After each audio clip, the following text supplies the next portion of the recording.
My fiancée suddenly canceled our wedding by text and sent her lawyer. So I withdrew from the mortgage on the luxury house she wanted. She panicked, then tried to take my savings. So I uncovered her secrets. I've been debating whether to share this story for months, but after seeing a similar post hit the front page yesterday, I figured it might be cathartic to get this off my chest. Plus, maybe it'll help someone else recognize the red flags I missed. Fair warning, this is a wild ride from start to finish. So I guess I should start with some background. I 31 male work as a mechanical engineer at an aerospace company in Seattle. Pretty average guy, slightly overweight, working on it. Receding hairline that I'm coming to terms with, and definitely more comfortable talking about tensile strength than fashion trends. I grew up in a middle-ass family in Michigan, put myself through college with scholarships and part-time jobs, and landed a decent position right out of school. Then I met Jessica. She was 28, a marketing executive at a prestigious firm and way out of my league looks-wise. We met at my friend Kyle's birthday party 3 years ago. She was his co-worker's plus one, and I still have no idea why she gave me her number that night. Women like her who look like they walked off a magazine cover don't usually go for guys like me. But we clicked, or at least I thought we did. The first year was amazing.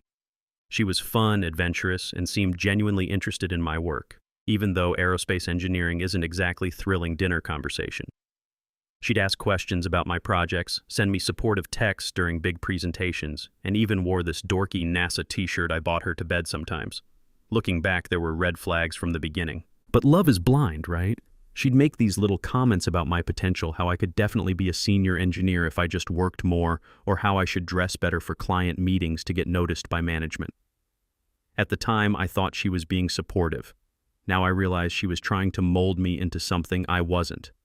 About a year in, things started changing. Her suggestions became criticisms.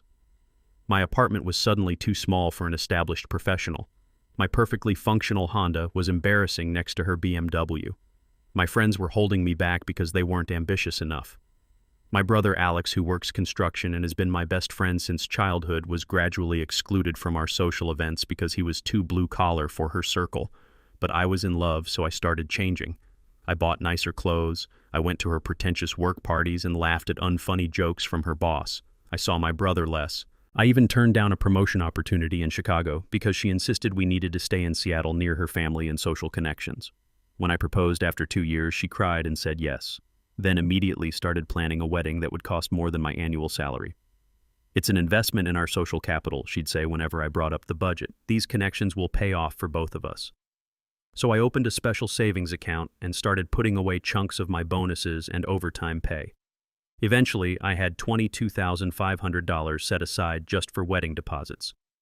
Jessica never contributed a cent, claiming she was saving for our future in other ways. I didn't question it because, well, I was an idiot. 6 months before the wedding, she started pushing hard for us to buy a house. Not just any house.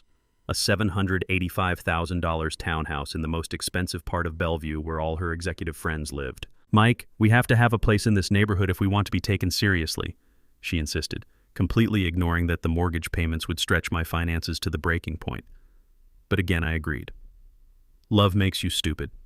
We signed preliminary mortgage documents with me as the primary borrower since my credit score was better. She was already planning renovations and had created multiple Pinterest boards for each room. She'd even told her parents they'd have a dedicated guest suite with a private bathroom for when they visited from Portland.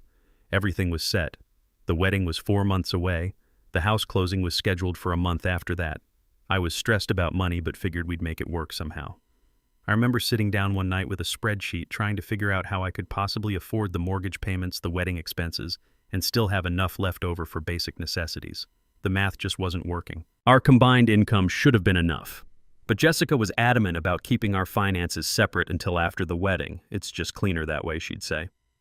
But somehow all the major expenses were landing on my side of the ledger.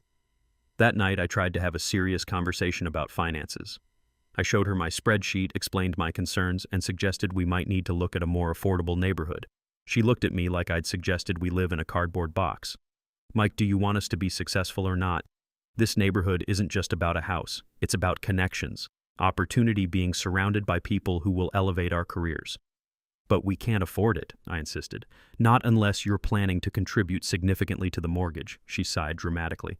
"I told you I'm handling the wedding vendors and honeymoon planning. Plus, after we're married, I'll be up for a major promotion that will double my salary. We just need to present the right image until then." That promotion was news to me, but it gave me hope. Maybe she was right. Maybe this short-term financial strain would pay off in the long run. So I ignored the knot in my stomach and agreed to move forward with the house plans. We spent the next few weekends attending open houses, meeting with interior designers because apparently our furniture wasn't good enough for the new place, and going to dinner parties with her friends from the neighborhood. I felt increasingly out of place. But Jessica seemed to thrive on it all.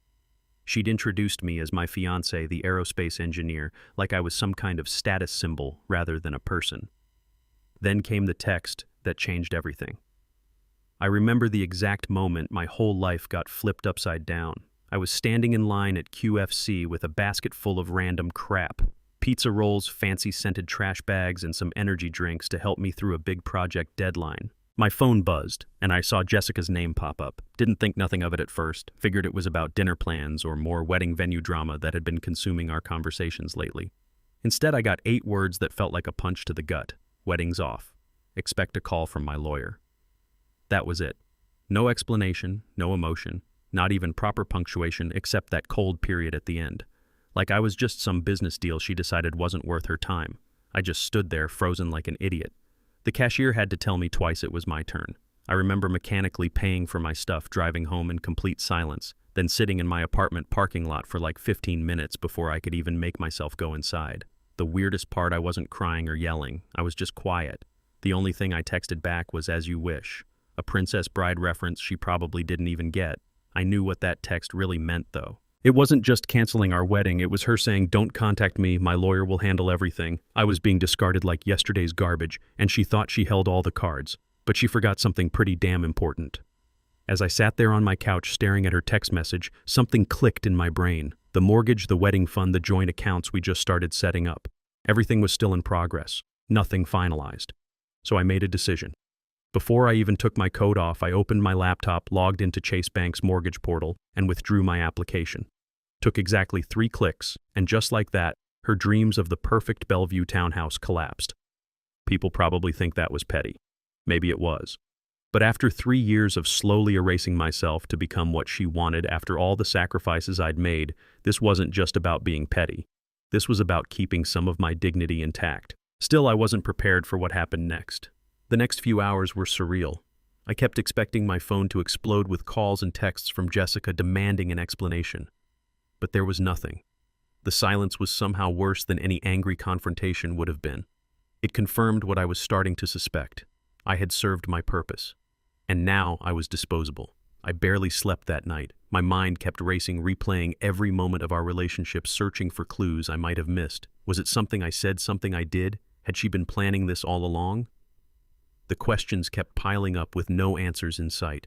The next morning I forced myself to go to work despite feeling like a zombie. My team lead took one look at me and asked if I was sick. I hesitated, then just said, "Jessica ended things, called off the wedding."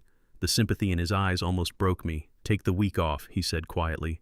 "This project will still be here when you get back." I nodded gratefully and headed back home, stopping at a grocery store to pick up some comfort food. That's when I saw it. A bridal magazine with a cover featuring a model wearing the exact dress Jessica had chosen. I stood there in the checkout line, staring at it, feeling this weird disconnect. Just yesterday, I was going to marry this woman. Today, she was a stranger who had decimated my life via text message. Back at my apartment, I started gathering Jessica's things. The clothes she kept at my place, her toiletries, a few books. It wasn't much considering we'd been together 3 years.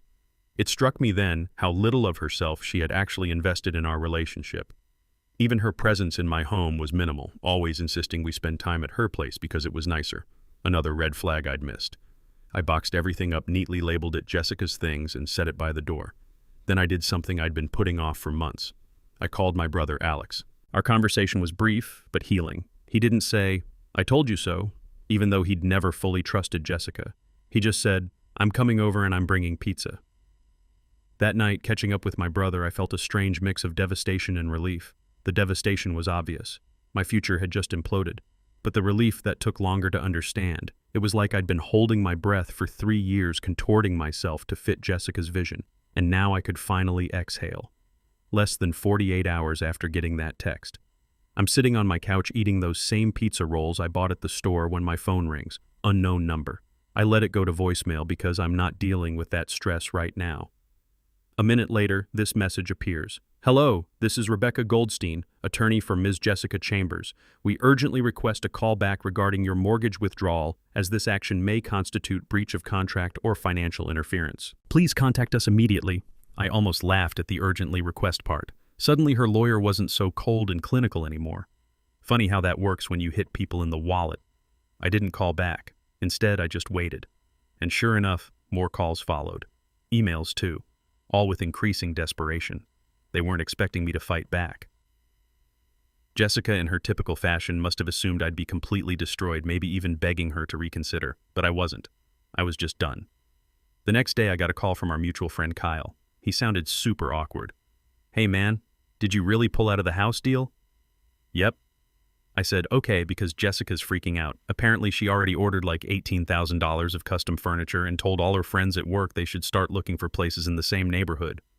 I almost said not my problem, but bit my tongue. Didn't want to come across as cruel, even though honestly I could have.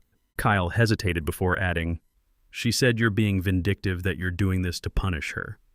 She even had the nerve to tell everyone at the office yesterday that you were financially abusing her by pulling out of the mortgage. That made me laugh out loud. Financially abusing her. The woman who never contributed a cent to our future home or wedding. The woman who just tried to dump me by text after 3 years together. Kyle, she can say whatever she wants. I'm not buying a house with someone who breaks up with me by text message. There was a long pause before Kyle said something that really got to me. Yeah, that's fair. But just so you know, she's been telling people different stories about why you guys broke up.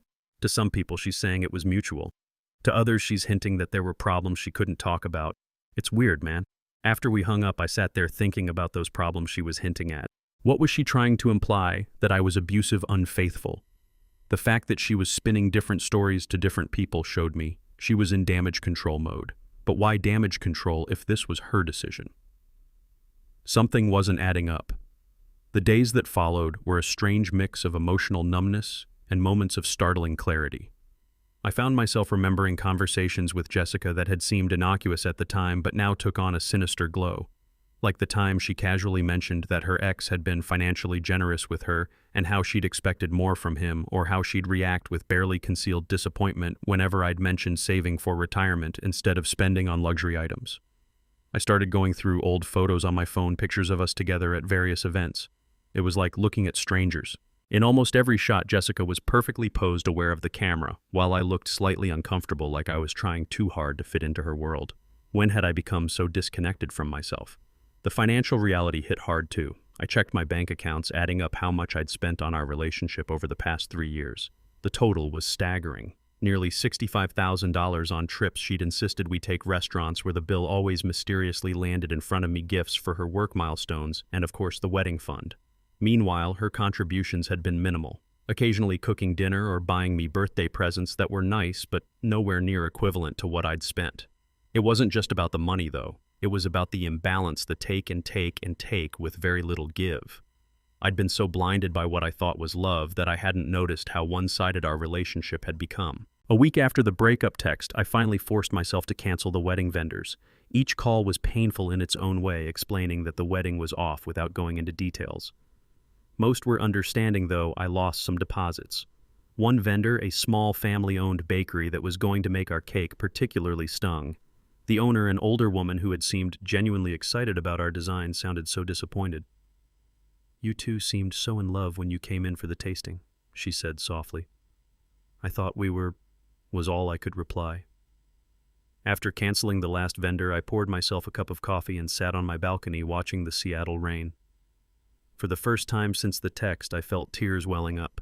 Not for Jessica, but for the future I thought I had. The life I'd planned and lost. The person I'd twisted myself into becoming. But beneath the grief, something else was stirring. A quiet determination. A realization that I'd been given a chance to reclaim myself before making what would have been the biggest mistake of my life.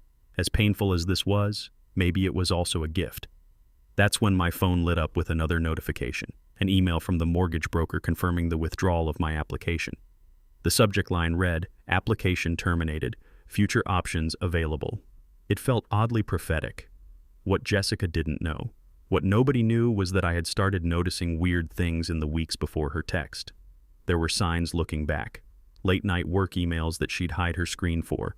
Unexplained client dinners that seemed to run suspiciously late. The way she'd immediately lock her phone when I walked into the room. I had noticed all of it. I just didn't want to believe what it might mean. But now, with everything falling apart, I felt like I was finally seeing clearly. So instead of replying to her lawyer or trying to salvage anything, I stayed quiet, let them panic, let them wonder what my next move would be. And in that silence, the truth started bubbling up to the surface. 3 days after the text, there was a knock on my apartment door around 8 p.m. I wasn't expecting anyone. It was her father, Mr. Chambers. The last time I saw him was at dinner a month earlier when he gave this emotional speech about how proud he was to welcome me into their family. Now he just looked tired and embarrassed. He didn't even say hello before blurting out, "What's going on with the house?" I folded my arms and said, "I'm not buying a house with someone who tells me we're done by text and sends her lawyer to talk to me. Are you here as her representative?" His eyes darted down. "No, I'm here because she won't tell us anything straight. 1 minute she's saying the wedding's off. Next, she's screaming about furniture invoices and credit pulls and how she's going to be humiliated in front of all her coworkers at Apex Marketing." For a second, I considered telling him everything, all my suspicions, all the red flags I'd been ignoring, but I didn't. I just said, "She ended it. I respected that. She can handle the consequences of her actions for once in her life." He nodded slowly, then muttered something like, "I told her not to do this," and walked off. I watched him leave, and this strange calm settled over me. But the real bombshell was about to drop. The next morning, I got a call from my brother Alex. We were always close growing up, but Jessica had successfully driven a wedge between us over the past year with her comments about him being too blue-collar and not fitting in with our new social circle. I hadn't talked to him in almost a month. "Hey bro," he said, sounding hesitant. "I heard about what happened with Jessica from Kyle." Listen, there's something I gotta tell you that I probably should have said months ago." My heart started racing. "What is it?" There was a long pause. "Remember that renovation job I was doing at that fancy apartment complex downtown, the Cascade Heights place?" "Yeah. Well, I saw Jessica there with some guy. They were going into his apartment together looking real cozy. I didn't know what to think. Maybe it was a work thing, but the way they were touching each other. I took a picture just in case, but I wasn't sure if I should tell you. Didn't want to mess things up if I was wrong." He texted me the picture while we were still on the phone. It was definitely Jessica wearing a dress I'd never seen with some tall dude with perfect hair and an expensive suit. His hand was on the small of her back in a way that wasn't just friendly. The timestamp showed it was from 2 months ago. "The dude's name is Ryan," Alex said. I asked around with some of the maintenance guys at the building. "He's some hotshot investment banker, drives an Aston Martin, real douchebag type who brags about his watch collection." Ryan, the name clicked immediately. She'd mentioned him a few times always as just a client from her marketing firm. Said he was difficult, but important. I guess he was important. All right. After we hung up, I went into full investigation mode. I pulled up her Instagram. Most of her posts were suddenly private. First red flag, but I could still see her tagged photos. There was one from a charity gala 3 weeks back. The same weekend, she claimed she was at a girls' retreat at a spa. She wasn't in the photo, but this guy Ryan was, and you could just see her arm and part of her dress in the corner, the same dress from Alex's picture. I kept digging. Checked our shared cloud photo account that we'd set up for wedding planning. In the recently deleted folder, I found several selfies of her that I'd never seen before, clearly taken in an apartment that wasn't mine. Fancy place with floor-to-ceiling windows and a view of the Space Needle. Exactly the kind of place a hotshot banker would have. The pieces were starting to fit together. The sudden complaints about my salary, the constant comparisons to her friends' husbands who were really going places, the increasing pressure to move to an expensive neighborhood we couldn't afford, the comments about how I should dress better and network more. She wasn't just cheating, she was upgrading. And I was the stepping stone that was no longer needed. I took a day to process all this, to let the anger and hurt work through my system. Then I did something I hadn't done in nearly a year. I called my old college buddy Trevor, who'd been offering me a job at his engineering firm in Denver. A job I'd turned down because Jessica insisted we build roots in Seattle. "Hey stranger," he said when he picked up. "To what do I owe the pleasure? How's that job offer looking?" I asked. There was a pause, then he laughed. "You finally dumped the princess." "Job's still open, man. $125,000 plus relocation. When can you start?" For the first time in days, I smiled. "How's next month sound?" The conversation with Trevor was like a life raft in a stormy sea. He didn't press for details about the breakup, instead launching into enthusiastic descriptions of the projects I'd be working on, the team I'd be joining, and the incredible hiking trails just an hour from Denver. It was exactly what I needed, a glimpse of a future that had nothing to do with Jessica or the life I'd been trying to build with her. After we hung up, I felt energized for the first time in days. I pulled out a notepad and started making lists. Things I needed to do to leave Seattle, items to pack or sell, people to contact. It felt good to be moving forward, to have a concrete plan that was entirely my own. That night, I allowed myself to really think about the implications of what I'd discovered. Jessica hadn't just been cheating. She'd been methodically constructing a backup plan, a better option in her eyes, all while pushing me to invest in a financial commitment that would have crippled me if she'd gotten her way. The calculated nature of it was what hurt the most. I found myself wondering how long she'd been seeing this Ryan guy, whether she'd been with him before she accepted my proposal. Had our entire engagement been a farce? A convenient arrangement until something better came along? The questions made my stomach turn. Sleep eluded me that night. Instead, I found myself looking through our text history, searching for clues. There they were, scattered throughout innocent-seeming messages. Mentions of late meetings that coincided with dates on her Instagram posts, at events I wasn't invited to, cancellations of our plans at the last minute for work emergencies, and increasingly frequent complaints about my lifestyle choices, my financial decisions, even my hobbies. By morning, I was exhausted but clear-headed. I drafted a formal email to my landlord giving notice on my apartment. I applied for a Colorado driver's license online. I sent emails to the few friends I'd maintained, despite Jessica's disapproval, letting them know I was moving. Each action was a step away from the mess she'd left me and a reclaiming of my independence. But even as I was moving forward, Jessica's presence lingered like a ghost. Her lawyer sent another email, more demanding than the first, insisting that I had legal and moral obligations regarding the house purchase. I forwarded it to a lawyer friend without responding. Her father's words, "I told her not to do this," kept echoing in my mind. What exactly had he warned her against breaking things off, or the way she'd done it? It was becoming clear that Jessica's carefully constructed image was beginning to crack under pressure. And I suspected that the revelation of her affair with Ryan wasn't the only secret about to come to light. Just when I thought things couldn't get more dramatic, my bank called the next morning. Not an automated message, an actual fraud prevention specialist. Apparently someone had tried to withdraw the entire $22,500 from our joint wedding savings account at 11:37 p.m. the previous night. The transaction was flagged as suspicious because it was attempting to transfer all funds to a private checking account under only Jessica's name. I immediately put a freeze on the account and asked for records of all recent access attempts. While I was still on the phone with the bank rep, my email pinged with a new message. Subject line: urgent regarding wedding funds. It was from Rebecca Goldstein, Jessica's lawyer. Mr. Thompson, my client is concerned about the funds held in the joint savings account for your now canceled wedding. As she made several payments into this account and paid various vendors directly, she believes she is entitled to reclaim a significant portion. I stared at the email in disbelief. This was a complete fabrication. I had every bank statement, every deposit record showing that 100% of that money came from my account. Jessica hadn't contributed a single penny. She'd always kept her money separate, claiming it was smarter financially for her to handle certain expenses directly. But now she was trying to steal my savings and claim it was partially hers. I forwarded the email to Trevor, who had a brother-in-law who practiced family law. His response was immediate. Save everything. Every email, every text, get a lawyer yesterday. So I did. That afternoon, I consulted with Cher Levon, reportedly the toughest family law attorney in Seattle. Her retainer wasn't cheap, $5,000. But the moment I explained my situation and showed her the evidence I'd gathered, she took the case.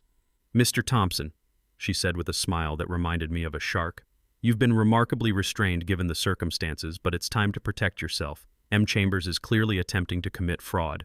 She drafted a formal cease and desist letter to Jessica's lawyer that same day, including all the bank records proving the money was solely mine, as well as screenshots of the attempted unauthorized withdrawal.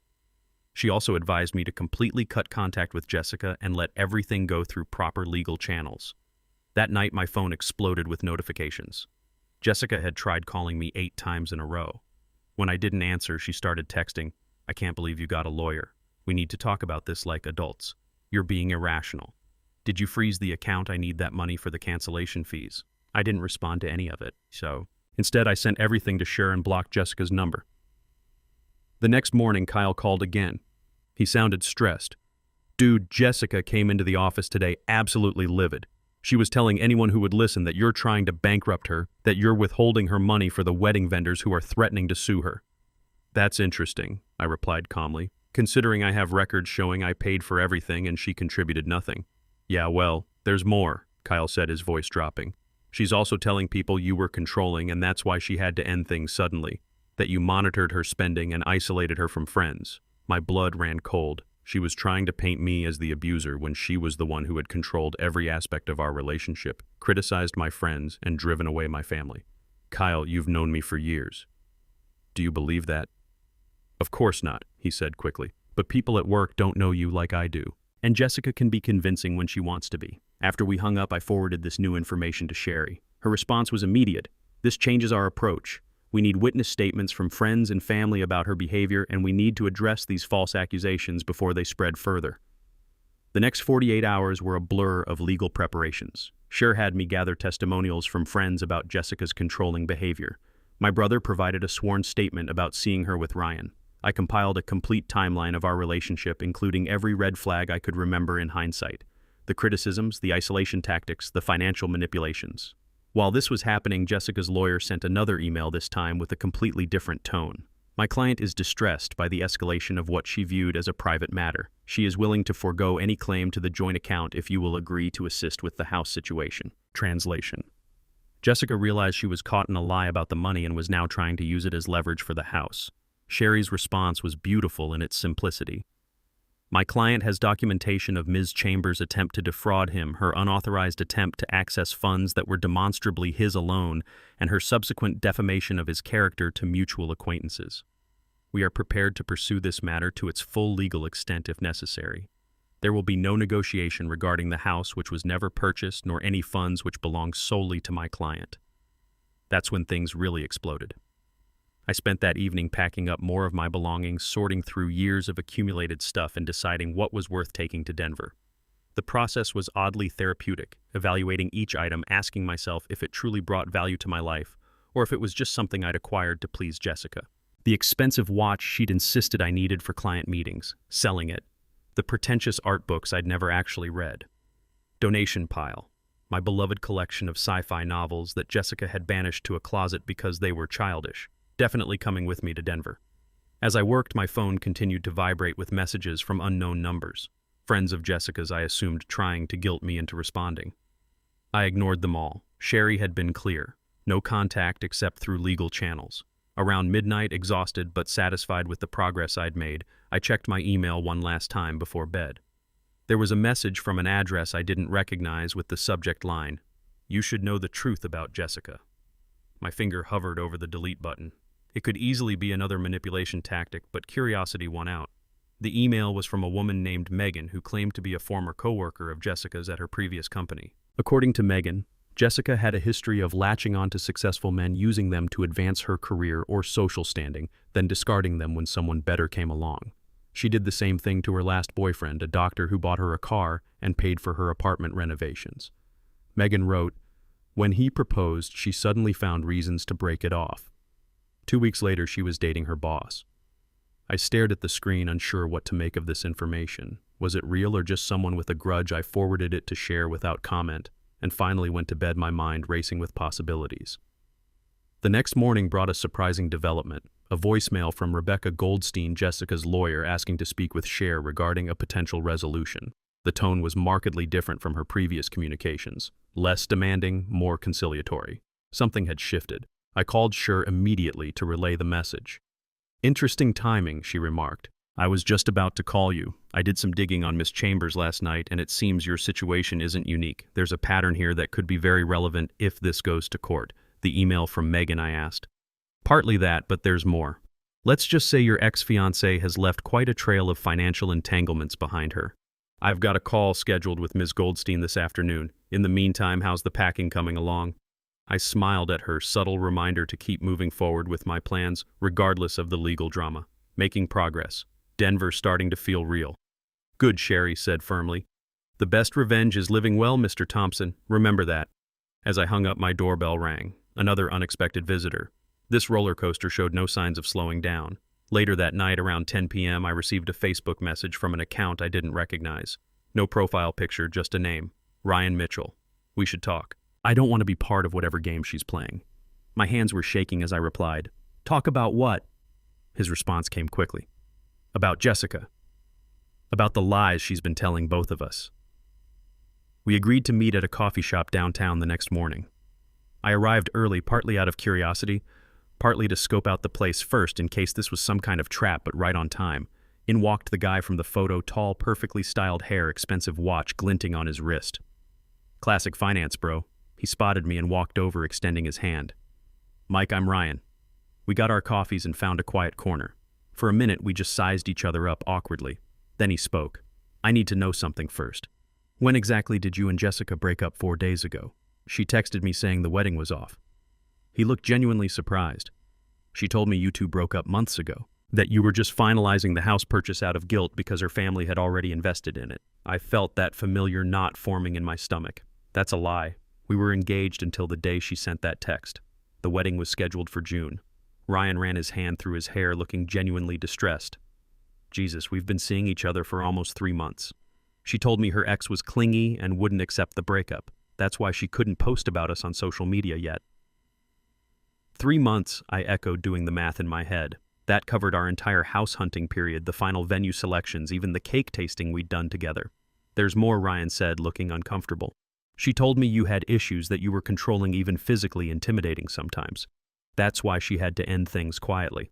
I felt like I'd been punched. That's absolutely not true. I never laid a hand on her. Never even raised my voice. Ask anyone who knows me. Ryan nodded slowly. I believe you. Things haven't been adding up lately. Last week she told me she needed $15,000 for some investment opportunity. Got really upset when I hesitated. Then yesterday she called crying about how her vengeful ex was trying to ruin her financially and professionally. He gave a humorless laugh. I'm guessing that's you. My lawyer sent a cease and desist after she tried to empty our joint account and then lied about contributing to it, I explained. We talked for almost 2 hours comparing stories, timelines, lies she'd told each of us. The picture that emerged was worse than I'd imagined.